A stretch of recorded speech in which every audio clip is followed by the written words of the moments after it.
Kalau kita berbicara soal Kementerian Luar Negeri, pasti lagi sibuk-sibuk banget nih ya, tugas-tugasnya banyak banget, apalagi kalau kita lihat bagaimana situasi geopolitik belakangan ini.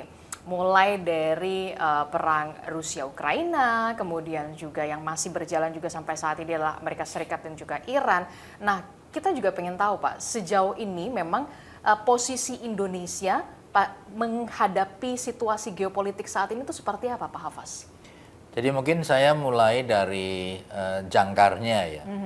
Jadi jangkar atau prinsip dasar politik luar negeri kita itu adalah bebas aktif. Banyak yang bertanya juga pada kita, maksudnya itu apa sih bebas aktif itu maksudnya bagaimana gitu.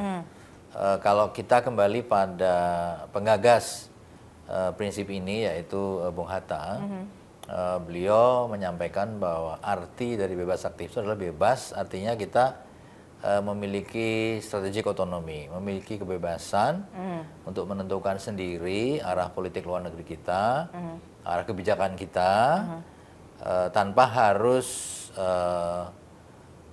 tanpa harus konsultasi dengan negara lain, tanpa harus tunduk pada negara lain. Jadi ada otonomi yang strategis untuk menentukan arah kebijakan politik luar negeri kita. Itu bebas.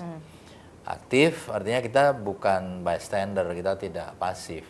Kita secara aktif ikut serta dalam kegiatan-kegiatan yang menciptakan perdamaian dunia. Contoh nih yang paling sederhana. Tahun 52 kita baru merdeka. Kita bahkan masih berperang dengan Belanda mengenai status hukum Irian Jaya waktu itu, Irian Barat. Tapi kita sudah mengirimkan pasukan perdamaian ke Kongo tahun 52. Jadi bayangkan, negara yang baru merdeka, ekonominya belum stabil, tapi kita memiliki kontribusi yang nyata dalam perdamaian dunia, yaitu mengirimkan pasukan perdamaian ke Afrika. Itu bukti ya bahwa kita ini aktif. Dan sering bebas aktif ini disalahartikan sebagai netral. Enggak. Netral itu adalah suatu sikap berdasarkan hukum internasional. Jadi netralitas itu bukan sikap politik, itu sikap hukum internasional. Ada negara yang mengatakan saya netral secara hukum dan saya tidak terlibat dengan perang antara A dan B misalnya. Jadi netralitas itu dijaga gitu. Kita lihat ada beberapa negara yang mendeklarasikan dirinya sebagai negara netral. Kalau untuk jalur perairan misalnya Panama Canal itu adalah suatu jalur pelayaran yang netral. Itu by law is netral. Jadi kita tidak netral. Kita adalah bebas dan aktif. Itu jangkarnya kita politik luar negeri kita.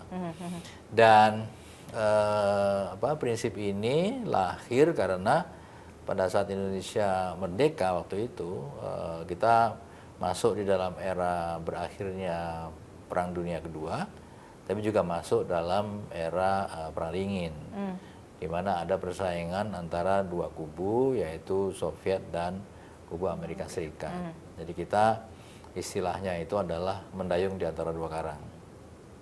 Itu jangkarnya dan juga kondisi geopolitiknya. Nah sekarang ini karangnya tidak dua, karangnya banyak. Karangnya banyak ya? Karangnya banyak gitu. Karena kalau dulu kan hanya dua blok. Nah, kalau sekarang ini ada non-state actors, ya kan?